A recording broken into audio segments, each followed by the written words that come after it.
Temur 75 klan jamoasi asosiy tarkibdan bitta ishtirokchini ko'rib turibmiz. Hozir Artur Temurga qarshi hujum uyushtirishyapti. Temur bir o'zi hozir Amerikalan jamoasiga qarshi hujum uyushtira oladimi?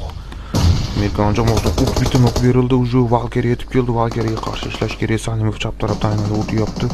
Temur bir o'zi vaziyatni nazorat qila oladimi? Albatta buni ko'ramiz. Temur bir o'zi vaziyatni nazorat qila oladimi? O'ng tarafdan ham odam kelayotganini biladimi, yo'qmi bilmadim. Uje Temur ichkariga kirdi, shoshilmayapti. Salimov bog'ligini bildi. Temurda hozir har tomonlama urib olishyapti. Temur ko'ramiz vaziyatdan chiqib keta olishini. Ko'ramiz. Temur nima ko'radi? Temur ishlash boshlandi. Temur ehtiyot bo'lish kerak. Uje chap tarafga qarab to'xtalyapti. Uje Temurdan bitta nok berildi. Temurda bitta qo'shish kerak, lekin o'ng tarafdan Arturga ham nok berdi. Temur kam bo'lishi mumkin. 75 klan jamoasi ishtirokchisi. Temurdan yana bitta nok. Afsus, vaziyatni nazorat qila olmadi, lekin juda chiroyli tarzda o'yin ko'rsatdi. Yana joni yana ko'piga